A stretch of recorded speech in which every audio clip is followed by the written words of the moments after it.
Vamos à palavra, amados? Trouxeram a palavra? Levantem aí a Bíblia. Aí, louvado seja o Senhor nosso Deus. Pode ser eletrônica também, tá? Vale. Encontrem aí o Evangelho segundo Lucas.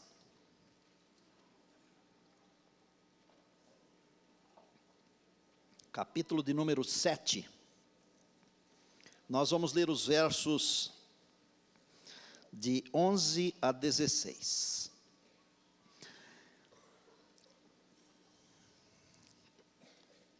É um episódio que aconteceu num lugar, numa cidade chamada Naim. Encontraram? Vamos à palavra. Em dia subsequente, Lucas 7, começando no verso número 11, em dia subsequente dirigiu-se Jesus a uma cidade chamada Naim. E iam com ele os seus discípulos e uma numerosa multidão. Como se aproximasse da porta da cidade, eis que saía o enterro do filho único de uma viúva, e grande multidão da cidade ia com ela. Vendo ao Senhor, compadeceu-se, compadecido dela, lhe disse: não chores. Chegando-se, tocou o esquife, e parando os que o conduziam, disse: jovem, eu te mando, levanta-te. Sentou-se o que estivera morto e passou a falar, e Jesus o restituiu à sua mãe. Todos ficaram possuídos de temor e glorificavam a Deus, dizendo: grande profeta se levantou entre nós e Deus visitou o seu povo. Esse texto ele começa dizendo assim: dia subsequente. Às vezes nós nem nos preocupamos com as coisas que estão escritas na Bíblia. Mas dia subsequente de quê? É porque no dia anterior, na cidade de Cafarnaum, Jesus havia curado o servo do centurião. A cidade de Naim, ela fica mais ou menos uns 40 quilômetros distante da cidade de Cafarnaum. Isto quer dizer o seguinte: no dia seguinte ao que Jesus curou aquele menino, servo do centurião, Jesus caminhou 40 quilômetros até chegar na cidade de Naim. A caminhada de Deus no passado, no presente e sempre, ela visa encontrar alguém. Deus nunca caminha sem um objetivo. Quem o Senhor Jesus queria encontrar com essa caminhada longa? Os maratonistas, eles sofrem uma barbaridade para percorrer aí esses quilômetros. Jesus caminha ainda hoje para encontrar você. Não é no caminho dele, é no seu caminho, é no meu caminho. Eu tenho em casa comigo o Voneu, que é pai da Mari, mas é meu pai, porque ele mora comigo há 34 anos. E às vezes nós pensamos que ele é mais meu pai do que pai dela. E eu só vou contar isso agora porque hoje, excepcionalmente, ele virá para o segundo culto. Ele perdeu um filho, 12 anos de idade. O garoto morreu atropelado em frente à igreja, num horário do programa da tarde. Naquele tempo se chamava Liga, hoje é o Espaço Jovem. Esses dias atrás, o governador de São Paulo, Dr. Geraldo, sepultou um filho. E nesse dia, que foi uma sexta-feira, há uns 10 dias, o vô chegou para mim com lágrimas nos olhos e com dor na voz. Ele falou assim: filho, desse jeito, a pior coisa que pode acontecer para um homem nesse mundo aqui é sepultar um filho. Eu não sei se há alguém aqui no auditório, alguém que nos acompanha, que já passou por esta triste, dolorosa, sofrida experiência. Eu nunca passei, mas já acompanhei alguns que passaram. Jesus caminhou para encontrar com essa mulher. Os milagres de Jesus, eles estão divididos em 4 áreas. Sobre as doenças, o poder de Jesus sobre as doenças, o poder de Jesus sobre as forças da natureza, o poder de Jesus sobre os demônios e o poder de Jesus sobre a morte. Esse aqui foi o primeiro milagre de ressurreição que Jesus realizou. Ele realizou também a ressurreição da filha de Jairo, Lázaro, o amigo, irmão de Marta, de Maria. Sempre que alguém ressuscitou alguém, foi pelo poder do Senhor. Por que só Lucas registra isso? Eu não consigo explicar para você, porque eu não tenho essa informação. Um milagre tão bonito, que poderia ter sido explicado pelos 4 escritores do Evangelho, mas só Lucas. É que Lucas foi um pesquisador. Ele pesquisou, entrevistou, visitou, correu, viajou, para escrever aquilo que ele achou de mais impressionante das realizações de Jesus. E eu vou dizer algo para você aqui, que se você não concordar, não muda nada a nossa amizade e o nosso amor. Certamente, alguns milagres que Jesus realizou, alguns deles não foram registrados por ninguém. O Senhor Jesus deve ter realizado tantos outros milagres. Alguém disse que se tudo o que ele fez fosse escrito, toda a água do oceano em tinta não seria suficiente, e o livro não caberia no planeta. Provavelmente ele tenha feito, certamente, muitos outros milagres, como alguns que ele faz na sua vida, na minha vida, na nossa vida. Agora, nós hoje estamos escrevendo o 3º testamento. Tem o Antigo e o Novo, e nós estamos escrevendo um Novo Testamento, que é o 3º, que será contado na eternidade. Os milagres de Jesus é o evangelho vivo na vida de pessoas. Olhem para aquela mulher. O que vocês acham que pode fazer uma viúva que acaba de perder o único filho? Chorar. Nada mais. Jesus poderia dizer para ela, pôde dizer e pode dizer, não chores. Eu não posso. O que eu posso fazer quando alguém perde um filho? Eu posso abraçar e chorar junto. Porque qualquer coisa que eu falar pode dar uma confusão. Porque às vezes nós falamos umas bobagens tão grandes e nos horários assim tão impróprios. Como por exemplo, um dia desses eu acompanhei uma situação, uma mãe que perdeu um filho e alguém disse, irmã, conforme-se é a vontade de Deus. Isso é uma bobagem. A vontade de Deus não é que o filho morra, não. Não é. A vontade de Deus é que nós tenhamos os nossos filhos conosco. A vontade de Deus é que nós prossigamos para a eternidade junto com eles. A morte é um acidente por causa do conflito. Mas abraçar e chorar nós podemos. Agora, Jesus não apenas abraça e chora, mas ele pode dizer, não chore. Sabe por quê? Eu tenho escrito aqui na minha Bíblia, e essa frase que eu escrevi aqui acabou virando a ideia para um livro que deve sair esse ano, se Deus permitir. Eu escrevi aqui ao lado do não chores. Atrás de cada não de Deus sempre há uma grande bênção. Parece um paradoxo, e se você acompanhar o raciocínio, você vai concordar comigo, quer ver? Jesus chorou. A Bíblia diz que Jesus chorou. Chorou no túmulo de Lázaro, chorou quando descia do Monte das Oliveiras e viu Jerusalém, e falou, Jerusalém, se tu soubesses. Chorou. Agora ele diz, não chores, se ele mesmo chorou. A Bíblia diz que há tempo de chorar, Eclesiastes, está escrito isso na palavra. A Bíblia diz que o choro pode durar uma noite, mas a alegria vem pela manhã. Mas Jesus olhou para ela e disse, não chores. Além de atrás de cada não de Deus conter uma grande bênção, eu posso afirmar a você uma outra coisa, porque Deus tem o poder de transformar o meu pior dia no melhor dia da minha vida. Está passando por um dia ruim? Extremamente ruim? Deus pode transformar o seu pior dia no melhor dia da sua vida. Foi isso que ele fez com o ladrão que se arrependeu na cruz. Senhor, lembra-te de mim quando entrares no teu reino.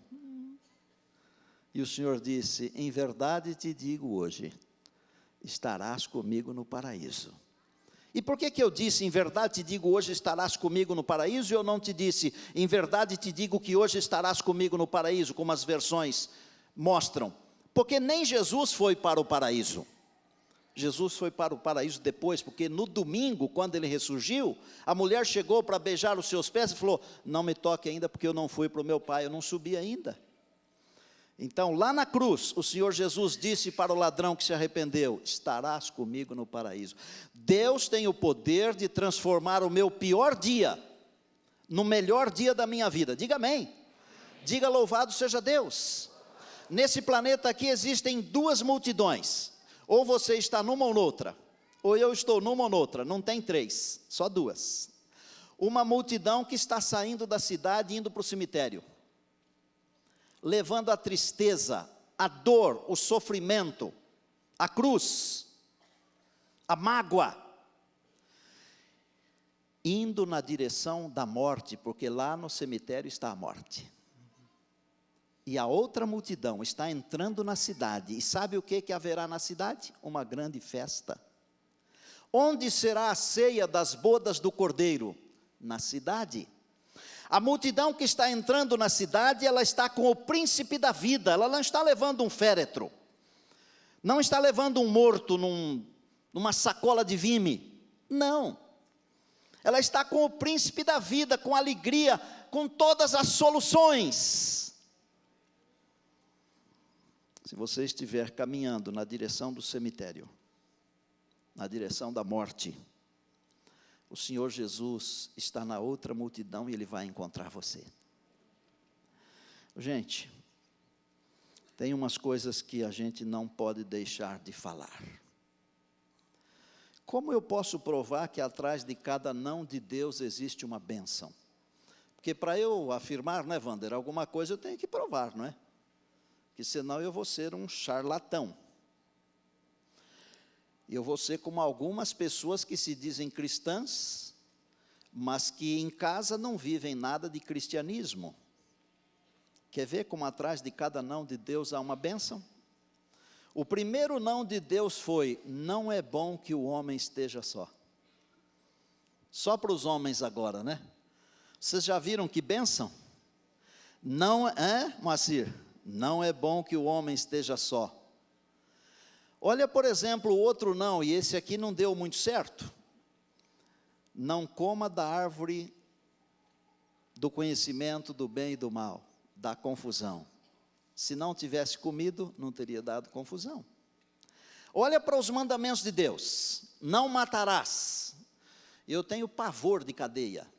Eu vou às vezes porque é preciso. Eu também tenho pavor de hospital. E mais pavor ainda eu tenho de cemitério. E eu vou ao cemitério. E eu faço o meu trabalho com dignidade. Mas quando eu chego em casa, eu lavo até o sapato. Eu devo ter algum toque, não é possível. Deve ser algum transtorno. Eu não gosto. Não gosto de cadeia. A Bíblia diz assim: não matarás, não furtarás. Você não quer ir para a cadeia? Olha quanta bênção tem atrás dos nãos. Se você vive em família, numa comunidade, não adulterarás. Ah, mas quem passa por essa experiência, depois que passa, sofre demais. Só que na hora que está passando, não sofre, mas sofre depois. Atrás de cada não de Deus há sempre uma grande bênção. E Deus tem o poder de transformar o meu pior dia no melhor dia da minha vida. Volte para a mulher. Aquele era o pior dia da vida. Deixa eu perguntar: há alguém aqui que já sepultou um filho? Lá atrás, aqui, tanta gente. Tem algum dia pior do que esse aí? Tem algum pior? É o pior dia? Era o pior dia para aquela viúva. Deus transformou o pior dia daquela viúva no melhor dia da sua vida. Quer ver? Vou criar uma situação aqui. Nós não devemos inventar, certo, Jura? Mas nós podemos florear, para a música ficar bonita, não é? Pense numa amiga daquela viúva que ficou sabendo da morte do filho. Só que morava muito distante, pastor Mauro, pastor Mateus, vocês que são criativos, olha que ideia. Aquela amiga não conseguiu chegar para o sepultamento. Ela comprou flores, chegou 3 dias depois, mas não teve nenhuma informação mais, porque não quis conversar com mais ninguém, porque era amiga íntima. E quando ela chega chorando na casa da viúva, que tinha perdido o filho, ela vê o garoto lá. A viúva não está chorando, não está vestindo roupas velhas, com cinza sobre a cabeça, não. A viúva está feliz fazendo almoço. Diz: colega, o que aconteceu? Você não sabe, não? Olha aí. Se você estiver passando por um momento ruim, a minha Bíblia, a palavra de Deus, que é a sua Bíblia também, ela diz assim: Jesus Cristo é o mesmo ontem, hoje e o que mais? Aleluia, diga amém. Só existem 2 multidões: a que sai da cidade e que vai para a morte, para o cemitério, e a outra multidão, que vem do campo e entra na cidade para a festa. É a multidão que anda com Jesus.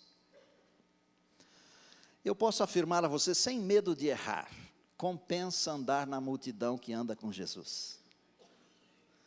Não é só porque ele dá comida, não. Também não é porque quem está naquela multidão não passa calor por causa do sol, nem frio por causa do frio. Não. Também não tem problemas com enfermidades, porque tem. Mas quem está na multidão que anda com Jesus, tem as soluções. Tá bom, Cris?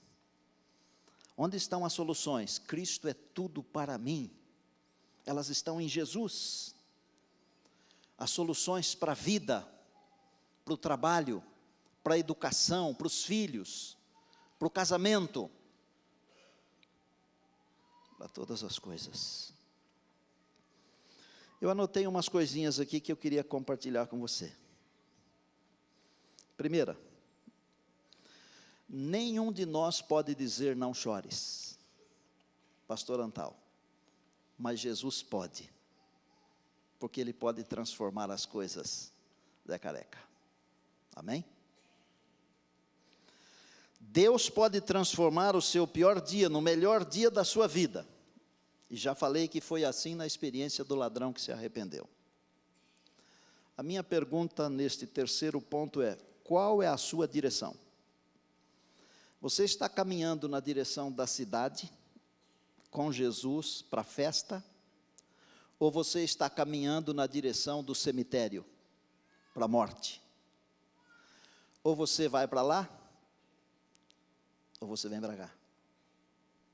Eu não quero caminhar para o cemitério, para a morte. Eu quero caminhar para a cidade de Deus.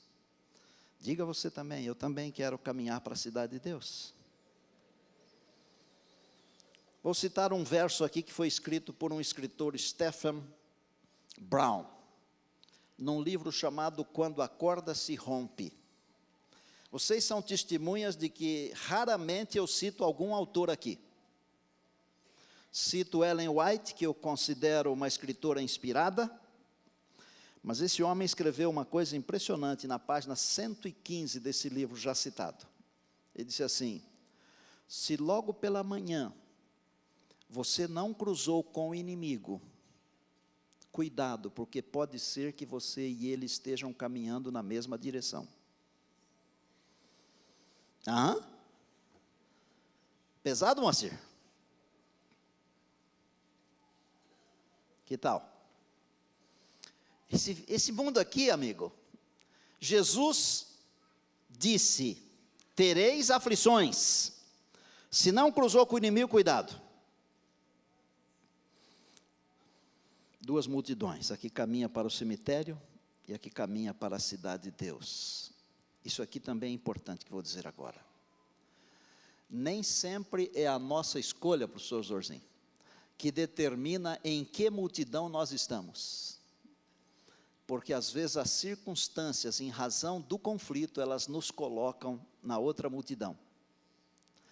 Mas se as circunstâncias colocarem você na outra multidão, o mesmo Jesus que teve compaixão daquela viúva, Ele cruza com você e tem compaixão de você. Diga amém. Pastor, O que o senhor falou tem sentido. Porque, por exemplo, algumas pessoas não tiveram as oportunidades que você teve. Algumas pessoas nunca tiveram a oportunidade que eu tive de ter uma mãe espetacular, um pai espetacular, pobres de bens deste mundo, mas ricos de sabedoria divina. Nos ensinaram coisas que nem as melhores escolas podem ensinar. Um dia eu parei numa estrada aí, me lembrei disso aqui, que foi o meu primeiro sermão que eu preguei nessa igreja aqui, quando era orador do programa Voz da Profecia. E eu contei uma experiência que eu tive quando eu parei na beira da estrada para conversar com um andarilho. Me lembro até hoje o nome dele, chamado Maurício. E eu me lembrei que me sentei aqui nas escadarias de mármore aqui, para contar a história, porque eu desci do carro e fui lá e me assentei no barranco da estrada com ele. Hoje eu fico pensando assim, se aquele moço tivesse tido as mesmas oportunidades que eu tive, mesmo nascendo numa família humilde, simples, pobre de bens desse mundo aqui, ele não seria um andarilho. Talvez ele fosse um médico, um doutor, um pastor, um professor. Então, as pessoas, às vezes, elas são colocadas na outra multidão por causa das circunstâncias dessa vida aqui, de escolhas de outras pessoas. Você acha que todo mundo que está na prisão hoje é porque não presta? Porque queria estar lá? Não. Você acha que todas as pessoas que estão doentes porque comem mal, é porque gostariam de estar doentes e gostariam de comer mal? Não. Não. Vamos para frente. O Senhor tem compaixão e muda a nossa história. Aleluia. Duas últimas coisas que já falei, vou repetir. Atrás de cada não de Deus, há sempre uma grande bênção. Lembre-se, Deus tem o poder de transformar o seu pior dia no melhor dia da sua vida. Olha de novo para o texto, por favor.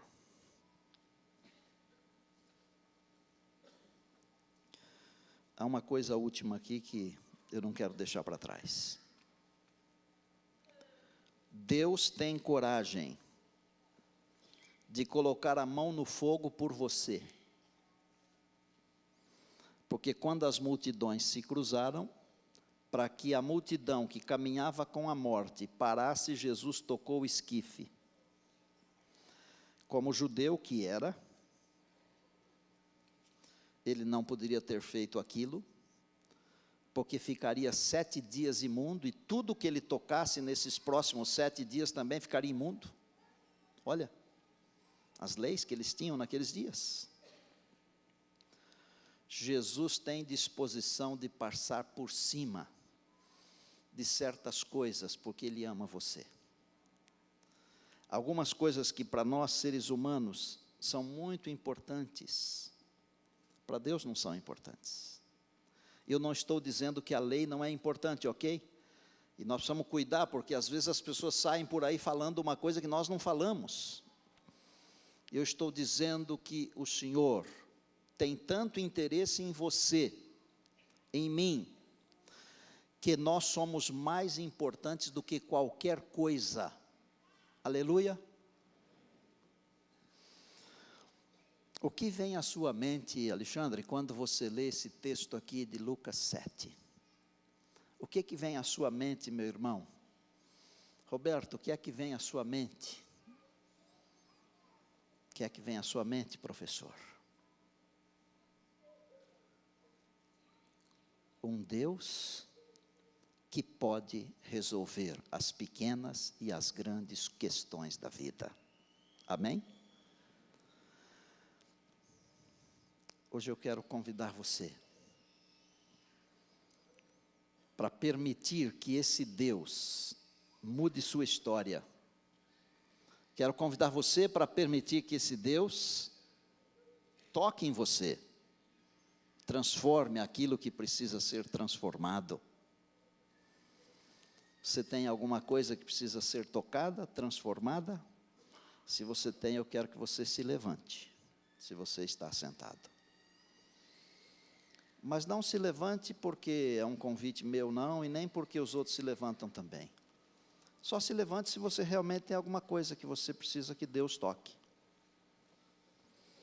Que Deus transforme.